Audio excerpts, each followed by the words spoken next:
Eu costumava falar até o seguinte, que mais ou menos um ano antes da campanha, quando eu comecei a ver uma maquiagem muito forte dos institutos de pesquisa, que no começo nem colocavam Jair Bolsonaro nas pesquisas, né? Mas depois ele chegando da maneira que ele estava chegando nos aeroportos, os institutos de pesquisa dando 2%, 3% para ele, eu falava, ó, isso aí está maquiado, então é porque eles estão com medo e dá para chegar. Já o próprio Jair Bolsonaro, nas palavras dele, ele diz que a convicção de ser eleito veio com a facada do Adélio. Ele pensou, meu Deus do céu, quem eu sou, né? E se estão querendo me matar é porque a vitória é certa. E não deu outra. Ficou 77% do tempo entre a sua casa e o hospital, e ainda assim conseguiu ser eleito, gastando nem sequer $1 milhão. Mas, Lessa, isso daí, né, foi algo inédito no Brasil, mas os políticos que estão acostumados a fazer campanha apenas na base do dinheiro, eles não conseguem acreditar como que surgiu um movimento voluntário tão grande para eleger o Bolsonaro. Então, depois da sua eleição, o que ficam falando? Falando que foram os robôs que elegeram, falando que foi o WhatsApp, né? O deputado que está lá na vida boa lá na Europa falou que foram as tias do Zap, enfim. De fato, você acertou na mosca. O que mudou foi que o Brasil saiu do vermelho para o verde e amarelo. Eu acho que agora, depois da aprovação da Previdência, haverá 2 carros-chefes, né? É a reforma tributária, uma coisa que é dificílimo de ser passada, porque implica em alterações constitucionais, tem aquele quórum alto, né? 3/5 nas 2 casas, etc.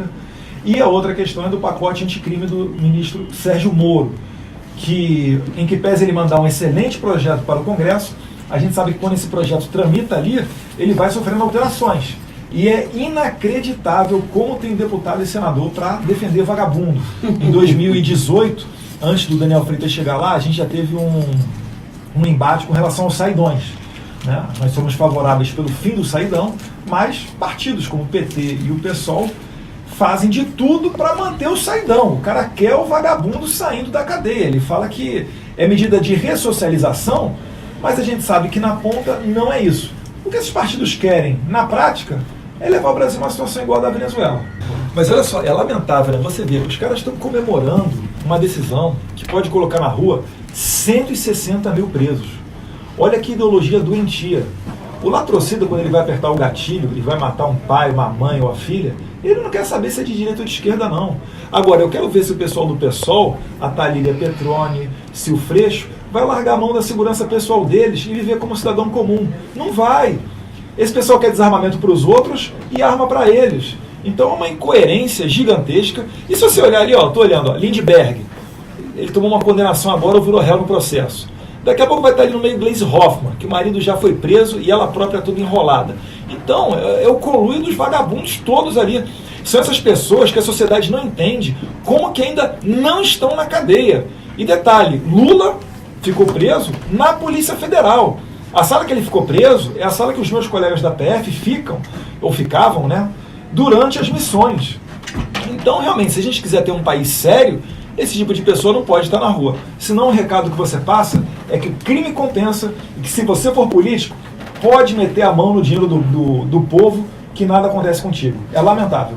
Pela primeira vez, Lessa, a gente tem um governo que não segue, né, diretrizes de um partido ou de um grupo específico de interesses. Nós temos um presidente de fato eleito pela população. Então é essa população que vai dando o tom de para onde que tem que ir. Mas algumas bandeiras são bem claras, né? A defesa da família, ser contra o aborto, por uma facilidade do acesso às armas de fogo para melhorar a legítima defesa da sociedade. É a retaguarda jurídica do policial, que se Deus quiser vai ser concretizada através do pacote anticrime do Sérgio Moro, que o Daniel, colega aqui, deputado federal, também apoia. Então esse é o caminho do Brasil. Eu costumo até comparar, né? Em 2003, o primeiro ano do governo Lula, os mensaleiros estavam aprovando o desarmamento. Agora, em 2019, no primeiro ano do governo Bolsonaro, um ano sem esquema nenhum de corrupção, sem nada de petrolão, de mensalão, a gente está colocando adiante alguns projetos de combate à corrupção. Os aliados, inclusive, do governo ficam meio receosos quando o presidente usa muito o Twitter, as redes sociais e acaba criando polêmicas. Vocês conversam sobre isso? A gente conversa. Na verdade, né, essas polêmicas que dizem, às vezes são infladas pela própria imprensa, né? A imprensa que se sente muito ameaçada. Eu digo, ser bem específico, a grande imprensa, né? Eu estou falando de Folha de São Paulo, de Globo, que se sentem ameaçadas com a internet. Você pode ver, Lessa, o Brasil tem está vindo aí de 13 milhões de desempregados oficialmente, 62 mil assassinatos por ano. E o que o Congresso faz? A CPI das fake news. É porque eles ainda não aprenderam como dominar a imprensa. E graças a Deus que Jair Bolsonaro foi eleito. Porque do outro lado, Fernando Haddad, do PT, dizia que iria controlar a mídia, e isso certamente também inclui a internet. O presidente Jair Bolsonaro sai do PSL e funda um partido novo, esse é o caminho, isso está encaminhado? Olha, como ele mesmo disse, a grande chance disso daí acontecer. Eu falei até numa entrevista anterior, às vezes as pessoas reclamam que os bolsominions estão me atacando, porque eles são raivosos. Gente, hoje em dia com a internet, a pessoa tem acesso à nossa vida 24 horas por dia. E não adianta você, durante a eleição, ter uma conduta e depois de eleito mudar a sua conduta, o seu eleitor não vai gostar disso. Então, o recado que o eleitor dá é que ele não é mais bobo, não é mais trouxa, né? A gente tem uma situação desconfortável dentro do PSL. Foi necessário ali, até agradeço ao Daniel por ter ajudado na coleta de assinaturas para trocar a liderança do PSL na Câmara, que o antigo líder estava orientando contra o governo Bolsonaro. Veja só, Lessa, o partido do presidente orientando contra as pautas do presidente, as pautas que elegeram a todos nós, né? Não só o Jair Bolsonaro. Então é uma situação desconfortável. Essa semana a Joyce impetrou mais um pedido para eu ir para o Conselho de Ética, pede a toda hora para caçar o meu mandato, né? Está fazendo coro junto com o PT. Ela deixou de ser a Bolsonaro de saias e agora está sendo a frota de saias. Mas sai ou não sai do PSL? Eu acho que a maior probabilidade é que sim, que saiamos do PSL.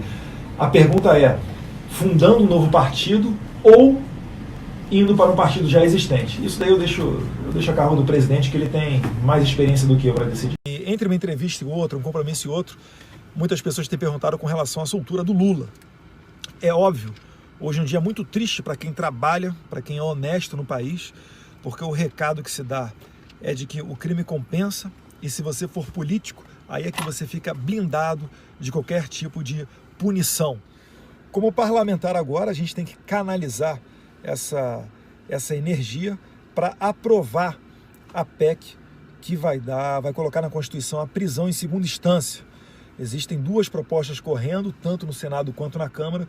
Independentemente de qual seja a vitoriosa, eu vou trabalhar para aprovar isso da maneira mais rápida possível, para ver se a gente consegue conter, né, essa saída de bandidos da cadeia. O Brasil é o único país no mundo que eu tenho conhecimento em que você vai ter direito até a terceira instância de julgamento. A gente sabe que isso aí privilegia exatamente aquelas pessoas que têm condição de pagar advogados a peso de ouro ou advogados influentes nos tribunais. Eu só chamo a atenção para você que a gente está diante de uma excelente oportunidade para abrir os olhos da população. Diversos deputados que ficam pedindo justiça para determinados casos, agora pedem, né, a soltura de Lula, ainda que isso custe a soltura de milhares de outros presos. Lembrando que esses presos, vários deles, certamente voltarão a delinquir, porque têm a certeza da impunidade. E quando eles apertam um gatilho num assassinato ou no latrocínio, eles não querem saber se a vítima é de direita ou de esquerda. O que eu peço a esses parlamentares que são de esquerda, estão vibrando hoje com a saída do Lula, para que sejam iguais ao cidadão comum, que dispensem os seus seguranças quando forem ao trabalho ou quando retornarem aos seus estados. Isso aí seria o mínimo de coerência, já que eles trabalham tanto contra o desarmamento, pelo menos isso eles deveriam ter um pingo de vergonha na cara de fazer. No mais, contem com o meu trabalho, a gente segue a nossa linha, a nossa coerência, né, para que a gente consiga colocar adiante a prisão em segunda instância. Um abraço, fique com Deus.